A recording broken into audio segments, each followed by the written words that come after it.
Nós vamos agora à noite falar sobre manancial ou cisterna. Durante a manhã a gente teve uma palavra, mas enquanto eu estava me preparando para essa noite, o Senhor começou a acelerar meu coração sobre esse tema.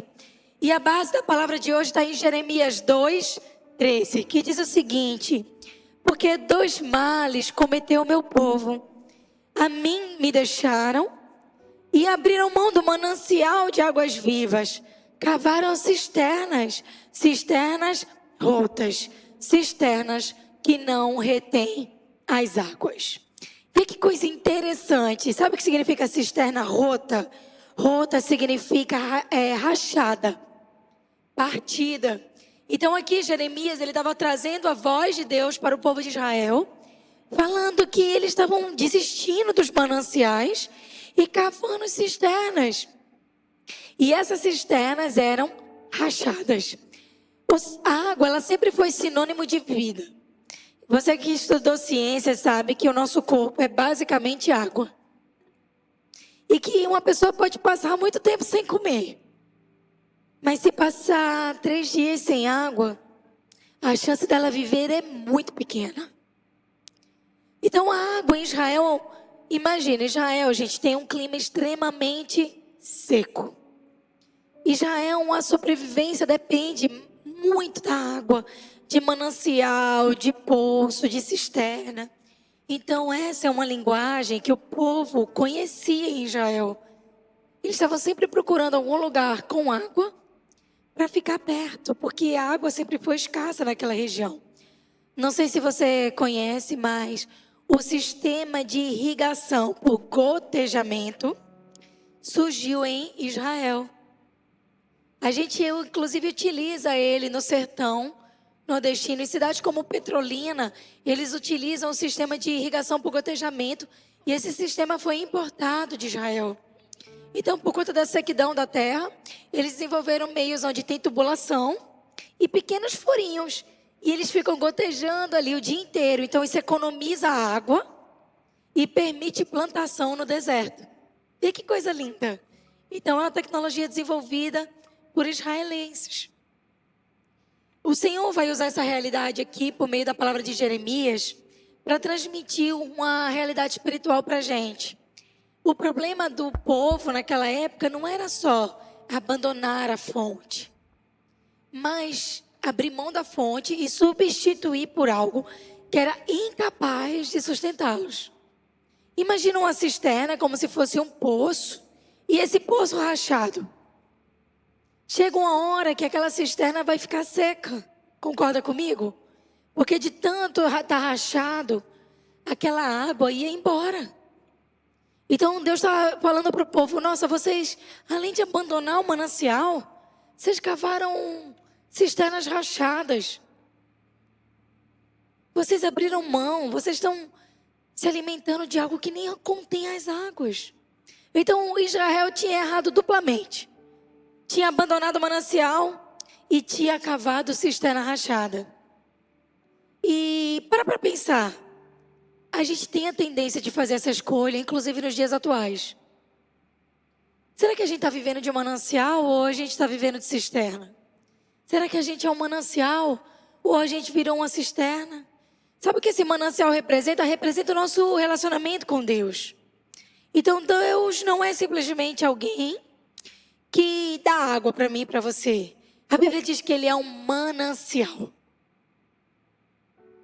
A Bíblia compara a presença de Deus com rios de águas vivas.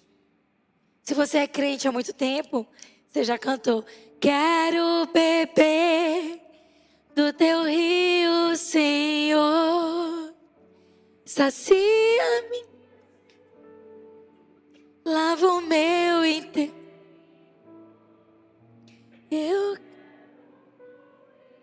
Essa é difícil dos crentes cantar, né? Eu quero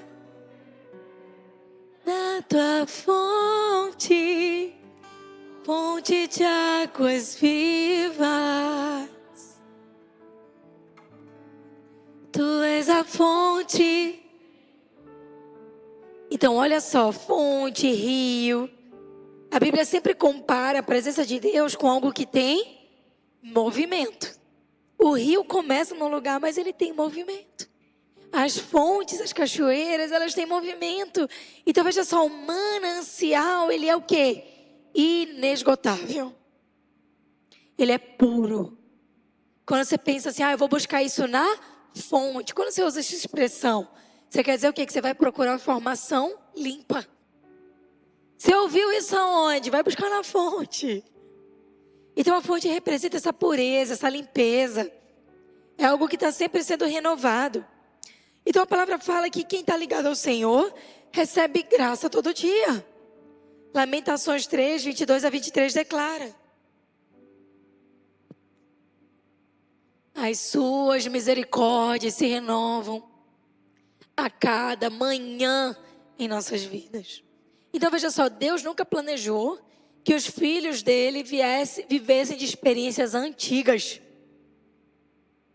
Deus não planejou, Ele planejou que você fizesse sim memoriais dos milagres que Ele fez. Mas todo dia é dia de uma experiência nova com Ele. Todo dia é dia de palavra. Todo dia é dia de oração. Todo dia é dia de louvor. Todo dia é dia de ser alimentado por Ele. Todo dia é dia de viver a palavra. Todo dia é dia de saber que às vezes o Senhor é meu pastor e nada me faltará. Foi uma coisa para você numa estação, mas nessa estação significa outra. Porque a palavra dele, ela é inesgotável. Ela está sempre trazendo para mim e para você novidade de vida. Ela está sempre movimentando a gente em algo novo. Ela está sempre nos movimentando numa fonte que não cessa.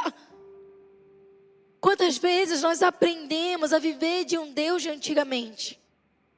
Para pensar. Quantas vezes a gente se acostumou a receber algo dele e achar que aquilo era suficiente para 10 anos? Por quê? Porque a gente foi se acostumando a não receber coisas novas, a não receber revelações novas, a não nos derramar na presença dele de novo, de novo, de novo, de novo, de novo. Sabe, existem homens e mulheres que têm vivido de experiências de anos atrás. E a gente vive repetindo, não, porque naquele dia que Deus falou comigo, naquele evento, naquele retiro, naquela campanha, eu posso contar dos milagres que Deus fez, mas eu não posso continuar de pé com base neles. Eu não quero viver com Deus uma vida cristã de lembranças, mas uma vida cristã de comunhão.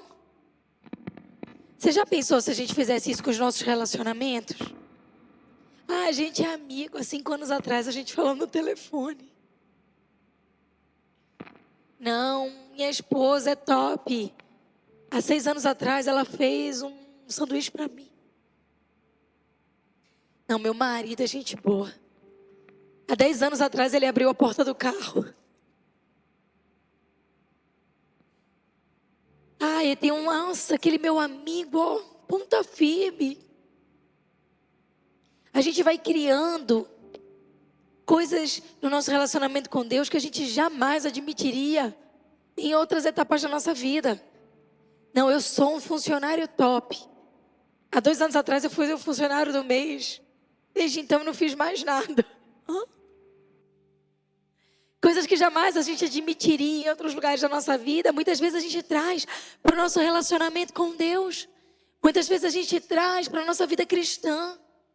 A gente acaba não contando dos milagres, mas a gente acaba se alimentando deles como se Deus não pudesse fazer algo novo. Eu quero viver algo novo. Faz meu coração arder de novo. Fazendo todo medo desaparecer. Trazendo sobre mim. Nós temos fome e sede de novidade, porque isso foi colocado por Deus dentro de nós, para que todos os dias nós ansiássemos pela presença dEle e ansiássemos por novas revelações, sonhos, visões, direções. Quando nós falamos de cisterna aqui, nós estamos falando de uma vida espiritual sem dependência de Deus. Porque a cisterna ela era útil para armazenar a água da chuva. Mas ela tinha limitações. Por quê? Dependia que chovesse. Dependia de manutenção. Dependia de qualidade do reservatório. No geral, elas rachavam. A tecnologia não era desenvolvida o suficiente para elas conterem água. E foi exatamente essa linguagem que Deus usou com esse povo. O povo preferia muitas vezes confiar nas suas próprias reservas do que depender da fonte. Para pensar se a gente ainda não depende de algumas reservas que a gente faz. A gente faz o mesmo. A gente substitui Deus por religiosidade. A gente substitui Deus por tradição. A gente substitui Deus pela nossa rotina. A gente substitui Ele por conhecimento, por ativismo religioso. A gente começa a substituir Deus pela nossa poupança, pela força do nosso braço. Eu dou conta, eu consigo. Tudo isso é cisterna na nossa vida. Nós substituímos Deus por relacionamento. Sabia que tem muito homem, muita mulher que faz do seu cônjuge a sua cisterna? E quando esse cônjuge tiver um dia mau, você também vai perder a fé? E se um dia o seu cônjuge não for na igreja, você também não vai? Fé é codependente. Uma fé que depende que o outro faça para que eu me sinta animado para fazer também. Que perigo. Uma fé que depende que o namoro me aprove. Uma fé que depende que vá tudo bem no meu curso na faculdade. Uma fé que depende que eu seja aceito pelos colegas de trabalho. Uma fé codependente é uma fé de cisterna. Uma fé que só existe quando tudo está indo bem. Uma fé que precisa de adrenalina, senão ela morre. Mas uma fé genuína, ela nasce também dos desafios da nossa história. Se nós olharmos para os homens e mulheres de Deus que já passaram, nós vamos perceber que a fé deles não era baseada nas circunstâncias, mas era baseada no amor que eles tinham por Deus e no relacionamento que eles desenvolviam todo dia. Se nós esperamos sucesso para ter fé, então a gente vai ter que desistir de olhar para Pedro, para Paulo, para João, para o próprio Jesus. Porque a fé resiste. Como diz Tamires Garcia, a fé sabe, ela não sente. A fé sabe, não precisa ver. A fé sabe, ela me faz voar. A fé sabe, ela não sente. A fé sabe, não precisa ver. A fé sabe. Porque a fé é a plena convicção de que Deus está no controle.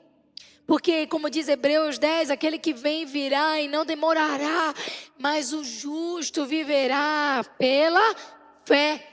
Fé é certeza de que Deus continua no controle, ainda que as minhas circunstâncias não sejam favoráveis, ainda que pessoas me abandonem no meio do caminho, ainda que as ondas se levantem, ainda que as guerras se estabeleçam. Eu sei que tudo passa, mas Ele permanece para sempre. E é isso que mantém a chama acesa dentro de mim, porque eu sei quem Deus é. Eu posso dizer ao meu gigante quem é o meu Deus. Eu não me movo pelas circunstâncias, mas a minha fé move as circunstâncias adiante de mim. Essa plena convicção é conseguir confiar em Deus ao ponto de entender que Ele é bom e a sua fidelidade dura para sempre. Deus muitas vezes nos atrai pelos nossos interesses para nos curar das nossas vulnerabilidades. Muita gente vem para Jesus, vem para a igreja, às vezes porque perdeu o emprego. Interesse, percebe? E eu não falo isso de um jeito ruim, o interesse de vencer, o interesse de sair do lugar difícil. Aí Deus vai e cura a vulnerabilidade da pessoa. Cura um lugar de desconfiança, de fragilidade. Aí Deus vai e pode te promover no trabalho. Te dar uma porta. Por quê? Porque o interesse de Deus nunca foi suprir a tua necessidade, mas foi curar a tua natureza. Porque quando nós estamos curados, a necessidade ela é suprida por Ele. Porque Ele, segundo sua riqueza em glória, há de suprir em Cristo Jesus cada uma das nossas necessidades. Necessidade suprida, trabalho de Deus. O meu trabalho é descansar em Ti. Não tenha sobre Ti um só cuidado, qualquer que seja, pois somente um, seria muito para ti. É meu, somente meu, todo o trabalho. E o teu trabalho é descansar em mim. É somente meu, todo o trabalho. E o teu trabalho é descansar em mim. Veja que coisa poderosa. Um só trabalho para você seria demais para você dar conta. Faz de conta que hoje você vai ser responsável por respirar sozinho. Como é que você vai dormir? Não, tá difícil esse, né? Vamos trocar? O seu trabalho agora vai ser fazer seu coração bater. Ah, não, foi ruim? Tá bom, seu trabalho agora vai ser fazer o sangue circular. Não, tá bom, o fígado filtrar. Tá ruim ainda? Seu trabalho vai ser manter os seus cabelos na cabeça. Nem minoxidil resolve. Misericórdia. Não, tá bom. Seu trabalho vai ser fazer a bigorna bater no externo e ouvir. Você consegue? Não? Ah, tá bom. Seu trabalho vai ser fazer amanhecer. Difícil? Tá bom, então vamos fazer o seguinte, seu trabalho vai ser a partir de amanhã, ficar responsável pelas ondas do mar. Não? Tá bom, vai ser fazer as capivaras comerem lá da Lagoa do Taquaral. Também não?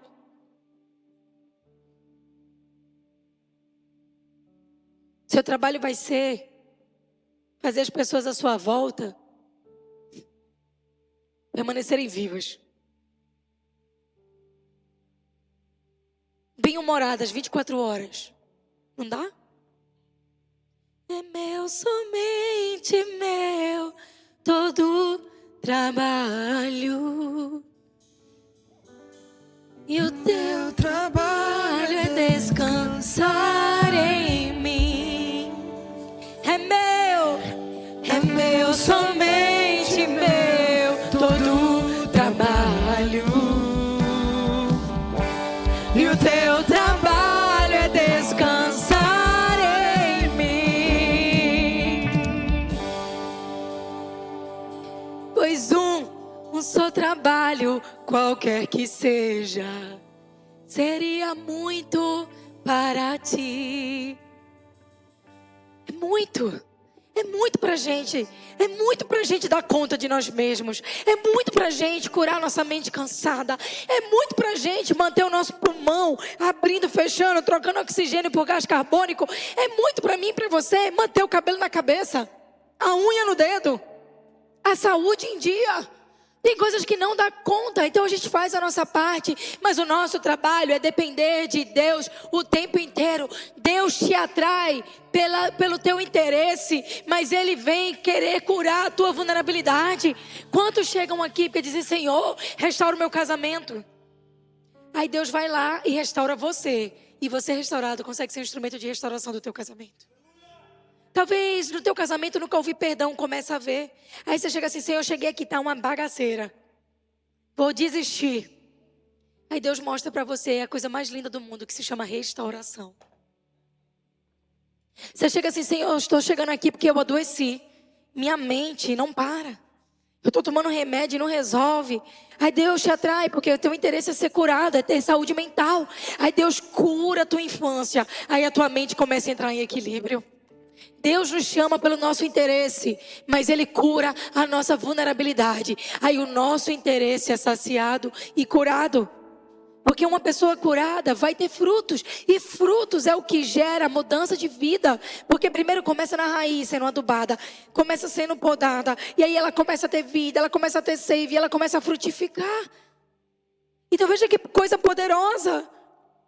Deus nunca teve para mim e para você uma cisterna para saciar a nossa sede momentânea. Ele tem uma fonte para fazer jorrar cura na nossa história, dia após dia. Ele não quer matar a tua sede, Ele quer lavar o teu interior. Lava o meu interior, eu quero fluir em tuas águas. Eu quero beber da tua fonte, fonte de águas vivas. Tu és a fonte, Senhor.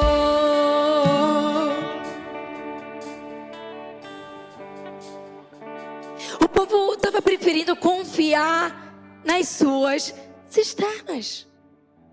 Quantas vezes a gente confiou na poupança? Quantas vezes a gente confiou na palavra de uma pessoa humana para depois se decepcionar? Quantas vezes a gente confiou no nosso trabalho, na nossa capacidade? Quantas vezes a gente confiou no título que a gente tem e achou que isso era identidade? A gente confiou no sucesso. Quando eu tiver, nós confiamos até nos nossos planos de sair por cima, porque a nossa natureza carnal, nossa natureza caída, ela procura o tempo inteiro em quem confiar. Mas Deus o tempo inteiro está se revelando em quem confiar. Foi assim com Adão e Eva. A serpente não teve muito trabalho.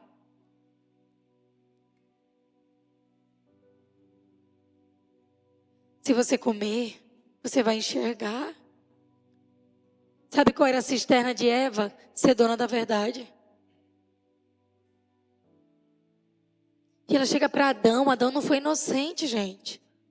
Isso é que muita gente acha. Mas a Bíblia fala que ele tinha entendimento. Aquilo ali era a árvore do conhecimento do bem e do mal. O fruto era diferente dos outros. Ele simplesmente foi lá e mordeu. E quando ele mordeu e ele foi confrontado, ele disse: foi a mulher que tu me deste. Ele tentou culpar Deus. Deus deu a ele um benefício. E ele culpou Deus pelo benefício que Deus tinha dado a ele. A grande verdade é que ele não foi sacerdote. Ele não olhou para ela e fez: não é isso não, não. Podia ali ter parado. Ali poderia ter parado.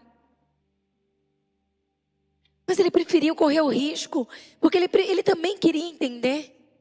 Ele também queria ter o domínio. Ele também queria ter o controle. Ele também queria a própria cisterna. E passam anos, passam estações, e nós continuamos tentando ter as cisternas em nossas mãos. Senhor, nós queremos ter a resposta. Nós queremos Deus até que Deus dê o que a gente queira. Isso é uma cisterna. Não adianta sermos frequentadores regulares de culto sem uma vida de oração e leitura da palavra. Claro que melhor o culto do que nada. Mas um culto sem uma vida em Deus é só um compromisso que você tem. Um culto na semana não enche você para uma vida transformada. Uma vida transformada é moldada todos os dias. Uma vida transformada começa no meu bom dia e ela continua acontecendo no meu boa noite. Uma vida transformada é quando eu pego a palavra de um culto e eu aplico ela na minha história. É quando eu sirvo a Deus no culto, no ministério e levo isso para o meu trabalho. É quando eu recebo uma palavra de perdão e eu levo isso para a minha história. É quando eu recebo a chave e durante a semana eu abro as portas. Uma vida transformada, ela é uma vida revelada. É quando aquilo que eu recebo de Deus se transforma na minha prática. É quando eu ouço sobre sacrifício, eu sacrifico. É quando eu ouço sobre amor e eu amo. É quando eu ouço sobre batismo no Espírito e eu clamo a Deus até ser batizado em línguas. É quando eu escuto sobre andar uma milha a mais e durante a semana eu ando por alguém. É sobre quando eu escuto sobre entregar e eu entrego a Deus o meu coração, mas também os meus recursos. É quando eu começo a viver na prática aquilo que eu recebi como uma teoria. É quando eu leio Provérbios. Hoje, Provérbios de hoje tem uma parte enorme só sobre o tolo. É quando eu leio aquilo e eu começo a aplicar na minha história. E eu digo, Deus, me ensina. Provérbios de hoje diz: elogiar um tolo é tão absurdo como cair neve no verão ou chover tempo na colheita. Eita, estou elogiando algum tolo, Senhor? Me ajude a não fazer isso. O Senhor não aprova. A maldição não cai sobre quem não merece. Ela é como um passarinho que voa sem rumo. Se eu tenho alguma área da minha vida que eu tenho percebido maldição, tem alguma vulnerabilidade minha que eu estou dando lugar para ser atingido? Porque passarinho só faz cocô na cabeça descoberta. O chicote foi feito para o cavalo, o freio para o jumento e a vara para as costas de quem não tem juízo. Senhor, eu estou apanhando por quê? Eu estou sem juízo em alguma área da minha vida? Percebe? Quem dá a resposta séria a uma pergunta tola é tão tolo como quem a fez. Onde está isso? Provérbios 26. Aí a gente vem na igreja que é uma pregação gourmet. Aí depois a gente pergunta, por que eu não estou sendo transformado? Eu brinquei de manhã e às vezes a gente acha que entrar na vida cristã é entrar no clube de vantagens. A gente quer benefício. Sabe qual é o teu maior benefício? Te conhecer e prosseguir em te conhecer. Esse é o alvo da minha vida, Senhor. Te conhecer e prosseguir em te conhecer. Esse é o alvo da minha vida, Senhor. Eu quero te ver como nunca te vi, tocar, te sentir, tuas mãos me tocar. Podes fazer em mim o que tens de fazer. Quero ser segundo teu coração. Ei, o maior benefício é ser moldado conforme Ele. A Bíblia fala que na casa do justo há bênção sem medida. E essa bênção é viver um tipo de vida que eu não viveria se eu não tivesse Ele. É sobre ter a paz que excede todo entendimento. É sobre ter salvação. É sobre ter perdão. É sobre ter uma prosperidade que não é sobre riqueza. É sobre o que eu tenho. Vai além. Um rico próspero é diferente de um rico. O rico próspero, ele abençoa tudo e ele é abençoado. O rico próspero vive debaixo da graça e consegue fazer diferença na terra. Um pobre próspero é diferente só do pobre. O pobre próspero, ele não faz um bolo só para ele bate mais um e dá para alguém. Então a nossa condição, ela é momentânea, mas a prosperidade de Deus, ela é a bênção que com ela enriquece e não traz desgosto. Conforme dizem Provérbios, Provérbios está nos ensinando a viver uma vida verdadeira. A Bíblia fala, Provérbios aqui, 26 de novo, versículo 20. Sem lenha o fogo se apaga, sem mexerico a briga acaba. Você quer saber viver? Leia Provérbios. Aí ele continua, mexericos são deliciosos. Como gostamos de saboreá-los. Ele está dizendo, meu irmão, fofoca é bom para a tua carne. Mas ela vai continuar trazendo briga para a tua vida. Quer fofocar, fofoca. Depois não reclama da briga. Não reclama da contenda. Não reclama da divisão. Não reclama que você se coloque em rascada. O hipócrita que odeia esconde seu ódio na bajulação. Ele fala bem, mas não acredite no que ele diz, porque o seu coração tem ódio. Ele pode até disfarçar, mas uma hora todos verão a sua maldade. Olha o que a Bíblia está te ensinando. A fugir da hipocrisia.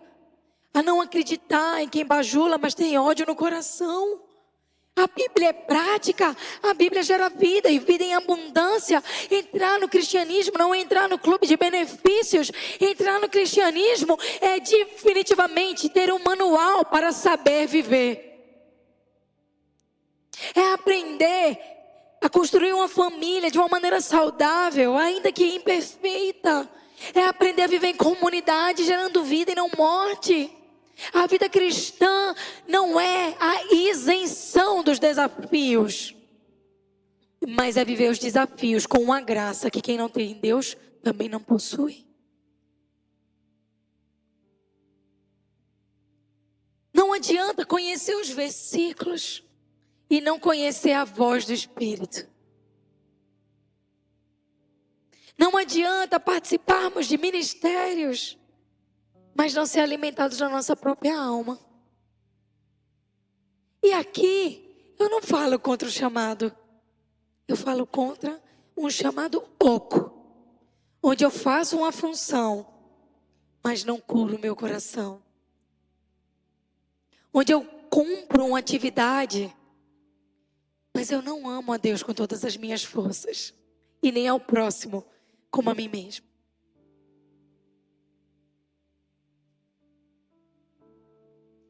Olhar para a fonte é receber dele um fôlego novo.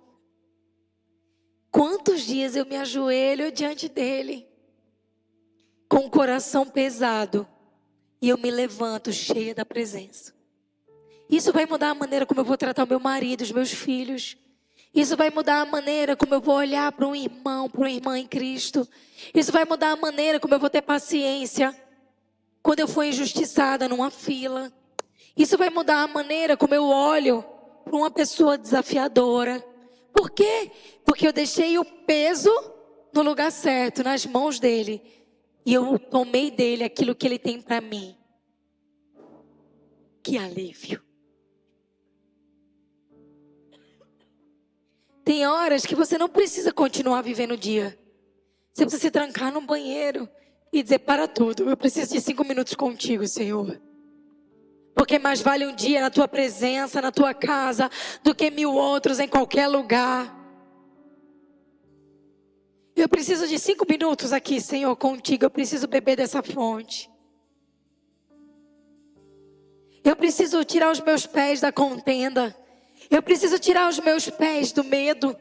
Eu preciso tirar os meus pés da ofensa. Senhor, eu tenho vontade de fugir, mas eu preciso fugir para você. Senhor, eu preciso tirar os meus pés do pecado. Pai, eu preciso tirar os meus pés da imoralidade. Às vezes são 5 minutos que tiram você de fazer uma besteira. 5 minutos com Ele.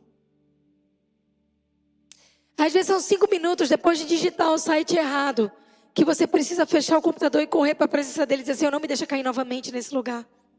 Não me deixa cair em tentação, mas livra-me do mal. Às vezes são por 5 minutos que você deixa de ofender alguém que você ama, que você baixa ali a adrenalina, o cortisol. 5 minutos com ele. Liga o louvor.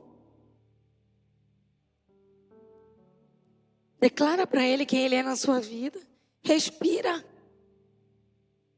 E diz: Senhor, me leva à fonte, Pai. Me leva ao lugar onde eu sou plenamente saciado, saciada. A maioria dos BOs que você entra porque existe alguma área em você que está seca. Aí você pensa: eu vou me defender. É meu direito. Eita pau.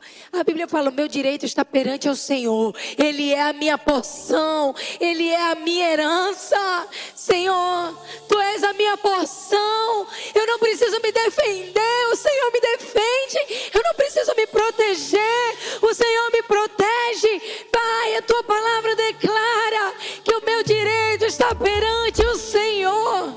Pronto. Eu já lembrei como é que é. Senhor, eu estou cansado. Ciclo após ciclo, isso se repete. Senhor, eu estou passando mais uma estação de humilhação na minha vida. 5 minutos contigo. Pai, eu sei que a Tua palavra declara que em lugar da vergonha que eu sofri, eu exultarei em dupla honra. A Tua palavra declara que aquele que soberbece não alcança graça, mas aquele que se quebranta e se humilha diante de Ti alcançará misericórdia. Senhor, transforma essa humilhação em uma construção de um caráter conforme o Teu na minha vida. A maioria de nós não sabe suportar processos, porque nós olhamos para a nossa cisterna e diz: eu vou pular fora, eu ainda tenho água no meu poço. Aí a gente abre mão da fonte. Muitos ministérios não florescem porque nós queremos tanto ser aprovados que não nos permitimos ser provados.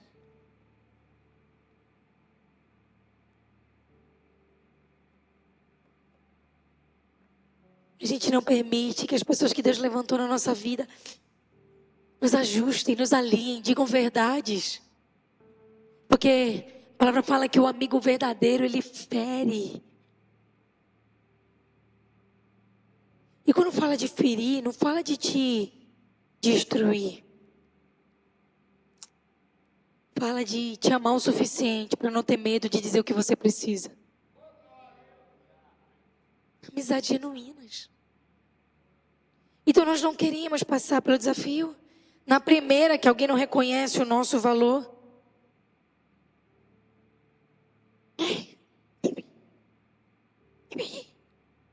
É tudo os filhotinhos de galo. Só que galo não voa.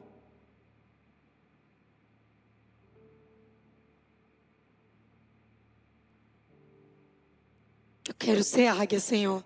Me leva para o cume da montanha, me ajuda a arrancar esse bico, me ajuda a tirar as penas que não valem mais, porque I believe I can fly. I believe I can touch the sky. I think I'm on it every night and day. To spread my wings and fly away. Whitney Houston. Essa aí ela fez crente, viu? Pior é isso. Aí todo mundo quer voar. Mas está todo mundo na unção da Frozen. Let it go. Let it go. Can't hold back anymore. E o que é isso? Deixa aí que eu não aguento mais. É mesmo? Então não vai voar. Então não vai ter I believe I can fly. Porque nós precisamos aprender a permanecer. Quando a gente cava nossas cisternas, elas vão rachar. Mas quando a gente bebe da fonte, nunca mais vai deixar de fluir rios de águas vivas. Senhor, eu não quero ser galinho, Jesus. Eu quero ser uma águia. Eu quero voar. Eu quero provar e ver que o Senhor é bom. Eu quero beber da fonte que flui em águas sem cessar. Entope minhas cisternas, Jesus, porque eu quero voar. Eu quero voar. Eu quero voar, Senhor, para um novo tempo. Mas aí qualquer não reconhecimento, a gente se ofende. Qualquer pressão do processo. Vem cá, me diz uma coisa.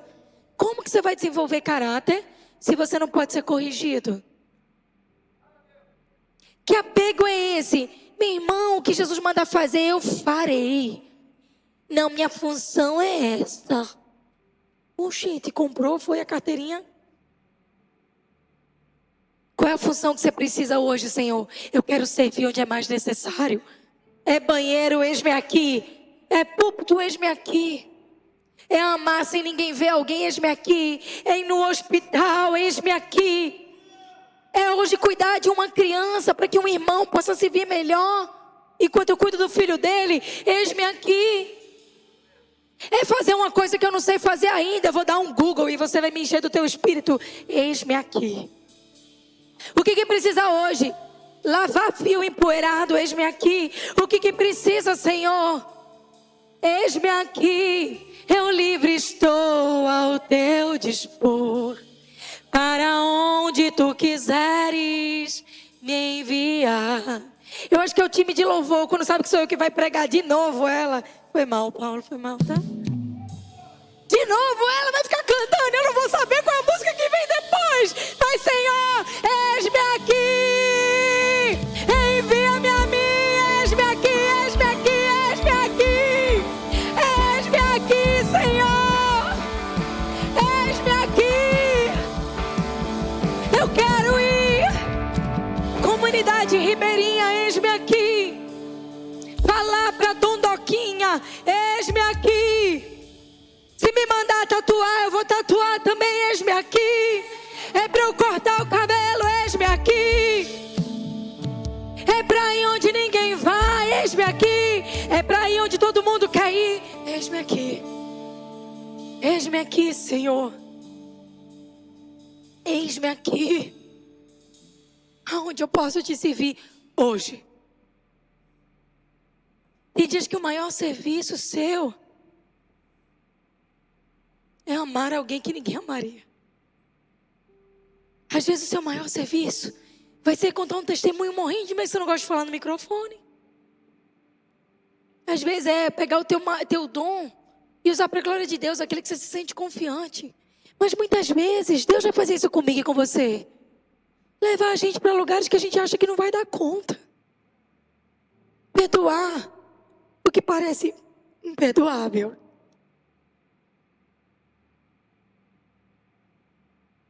Então, quando o processo chega, Deus está querendo desenvolver em nós habilidades que nós ainda não temos. Você não quer passar pelo processo? Fica estagnado. Se que você quiser. Tem gente que escolhe passar o resto da vida enfrentando as mesmas crises que nem o Kiko do Chaves. O Kiko do Chaves é uma repetição. E a Chiquinha também. É sempre alguém fazer alguma coisa que ele não gosta. Mamãe! Aí você pensa assim, ele vai ficar mais maduro. Aí alguém pega a bola quadrada dele.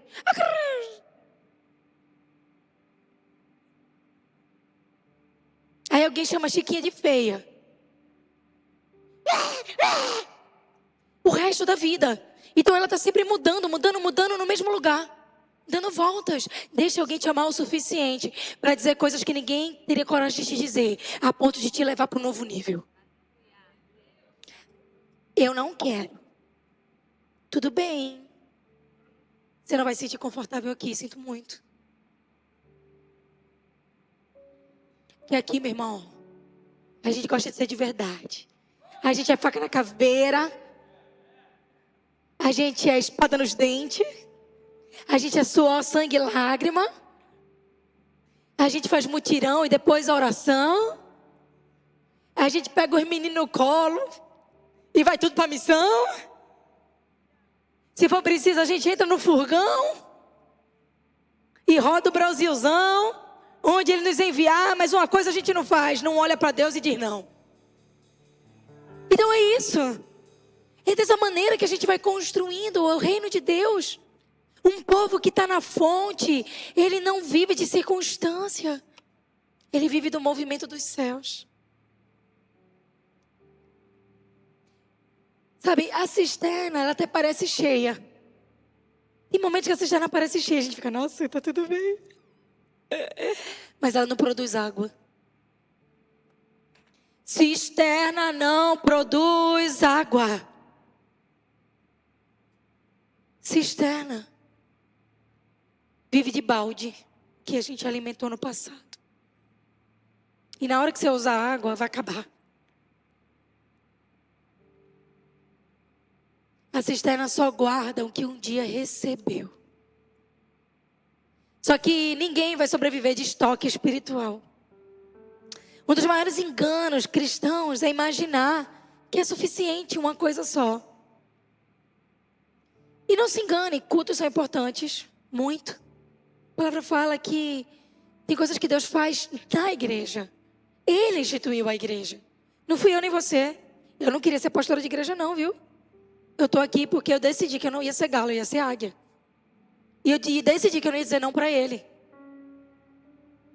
Mas Deus só fundou 2 instituições, família e igreja.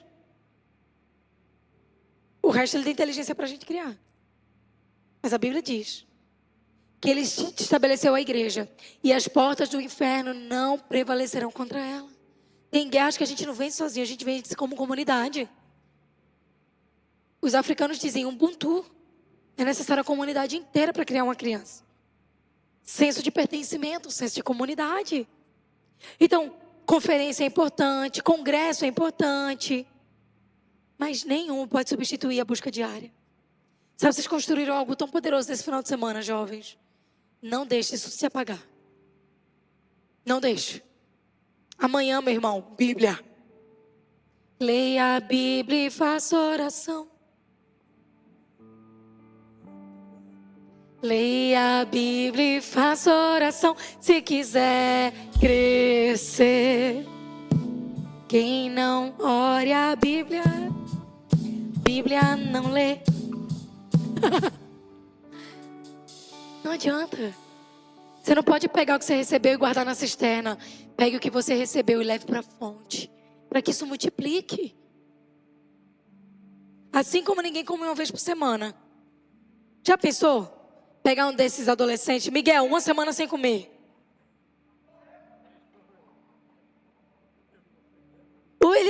No segundo dia ele está desmaiando.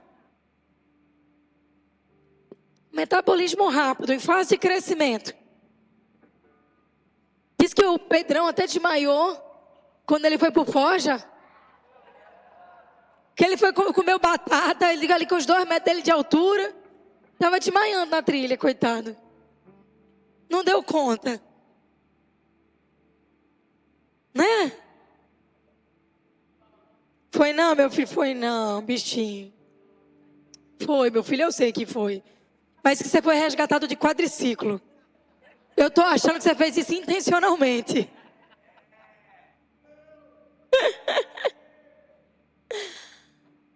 Olha, sexta-feira tem Forja aqui dos homens, né? Mas eu soube que quem não se inscrever vai ficar de fora do churrasco. Eu acho melhor vocês procurarem os líderes. E diz que o Forja dessa sexta-feira é como tratar uma mulher. Aí as irmãs estão tudo assim, né? A mulher chega tão assim, ó. Teté de Jeová. Tudo felizes. Mas o que acontece? Ninguém come uma vez por semana e fica saudável. E ninguém fica forte espiritualmente sem se alimentar. sem comer e beber da palavra e da presença de Deus. Jesus declarou: nem só de pão viverá o homem, mas de toda a palavra que procede da boca de Deus. Tua vida espiritual precisa de alimento. Não existe crente camelo que enche o tanque e fica 40 dias lá. O crente precisa comer da presença e da palavra. Quem deixa de beber da presença vai ficar seco por dentro. Não tem para onde. Eu quero lembrar que Jesus, ele é o verdadeiro manancial. Em João 4, Jesus encontra a mulher samaritana. E a gente está cansado de ouvir essa história. Ela foi ao poço buscar água. Aí Jesus oferece algo melhor para ela. Quem beber da água que eu dou, nunca mais terá sede. O Senhor mostra que existe uma sede que não passa com água. Existe uma sede que não passa com realização humana. Existe uma sede que não passa com um bom trabalho e um casamento. Existe sede que não passa em ter um filho. Existe sede que não passa em morar numa casa maior. Existe sede que não passa em ter um carro. Existe sede que não passa em fazer uma cirurgia. Existe sede que não passa em ser reconhecido. Essa sede, dinheiro não resolve, casamento não resolve, ministério não resolve. Existe uma sede que só Cristo satisfaz no coração humano. E quem bebe dessa água dele recebe vida. E mais do que isso, essa água transforma o crente numa fonte também. Ele começa a jorrar. Ele começa a florescer. Onde ele passa, as coisas mudam. Onde ele passa, as coisas tomam fôlego de vida. Onde ele passa, as coisas se equilibram. Esse crente começa a fazer a diferença. Esse crente começa a ser fonte na vida dos outros. E as pessoas dizem: o que você tem que é tão diferente? É que o rei mora na minha barriga. Ele mora em mim. E onde eu vou, ele vai comigo. E onde eu estou, ele está lá também. E quando eu estou sozinho, eu lembro que ele mora em mim. Sim, eu sou tua casa, tua morada. Eu sou teu lar. Vem ver, muda as coisas de lugar. Eu sou Tua casa, tua morada. Eu sou teu lar. Mude as coisas de lugar. Ele começa a jorrar, porque o Rei dos Reis mora nele. Ele começa a sorrir, porque o Rei dos Reis mora nele. Ele começa a tomar decisões acertadas, porque o Rei dos Reis mora nele. Começa a ser curado, porque o Rei dos Reis mora nele. Começa a ter uma paz que ninguém entende. Por quê? Porque o Rei dos Reis mora nele. Começa a avançar, a crescer, a amadurecer. Por quê? Porque o Rei mora nele. Começa a amar de um jeito diferente. Por quê? Porque o Rei mora nele. Começa a ter fome e sede da palavra. Por quê? Porque o Rei mora nele. Começa a florescer, porque o Rei mora nele.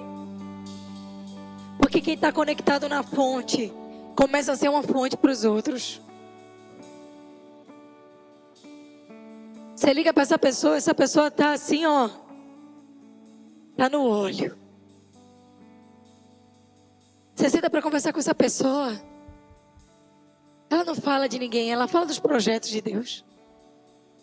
Você entra no carro com essa pessoa, ela é a mesma coisa que é quando está servindo no ministério. Você vai na casa da pessoa, parece que tem um cheirinho dos céus. Até a comida é mais gostosa. Porque ela está conectada na fonte. E do que ela tem, ela reparte. O que ela não tem, ela ora junto com você, para que Deus derrame. Porque o perigo não é faltar água, sabe? O perigo é a gente achar que está abastecido sem estar.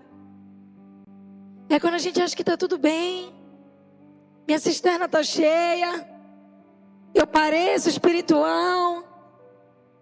Mas Deus conhece a nossa realidade. Que miserável homem que sou.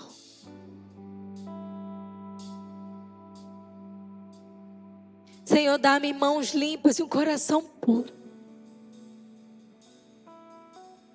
Senhor, nada pode substituir a tua presença. Nada vai roubar tua glória. Nada vai roubar tua glória de ti. E tudo volta pra ti. Nada vai roubar tua glória. Nada vai roubar tua glória. Mas tudo vem de ti. E tudo volta pra ti. Nada vai roubar tua glória. Nada vai roubar. Glória Mas tudo vem de ti. E tudo volta pra ti.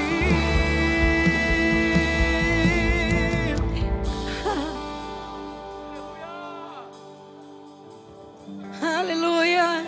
Reba da suriandere. Siricandale bana suriandere basse.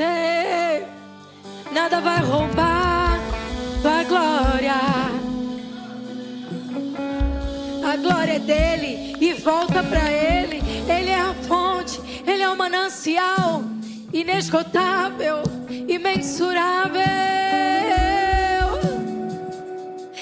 Ah, Jesus.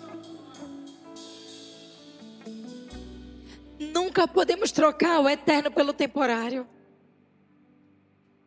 O vivo pelo vazio. O manancial por cisternas rachadas.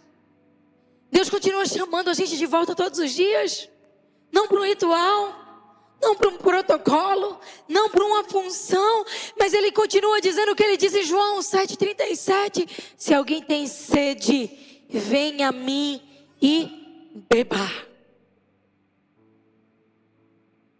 Venha a mim e beba. Tem sede? Venha a mim, beba. Quando a gente passar na rua, eu prefiro que diga assim, que esqueçam qual foi a faculdade que eu fiz, os diplomas que eu tenho, as funções. É que diga assim, aquela mulher é doida, viu? É. Ela disse que é apaixonada por Jesus. É o que, rapaz? Ué? É meio tantã. Você olha assim, de vez em quando ela tá assim, num churamanaia. Ela orou pelaquela pessoa ali na rua que ela nem conhece. Tinha meio abestalhada, às vezes quando tá caminhando na rua de casa, tá assim, cantando. De vez em quando você passa na casa dela, tá com a mão na cabeça dos meninos. Na semana passada, até pelo cachorro, ela orou. Ela foi ali no condomínio e disse que ia fazer um estudo bíblico. Doida!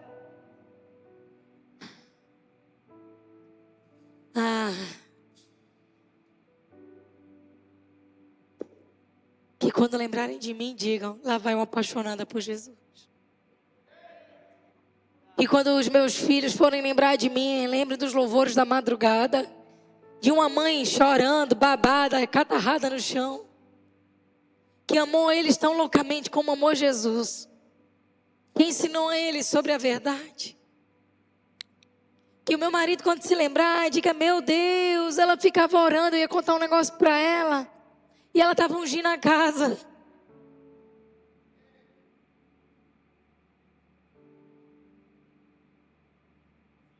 Mas que quando lembrarem de mim, não lembrem de cisternas, mas pensem em fontes que não param de jorrar. E quando o dia era mau, ela louvava. E quando o dia era bom, ela louvava. E quando estava tudo na mesma, ela louvava. E quando machucavam ela, ela louvava. E quando elogiavam ela, ela louvava. Te louvarei, não importam as circunstâncias. Adorarei a quem? Somente a ti, Jesus. Eu te louvarei, te louvarei. Você pode ficar de pé.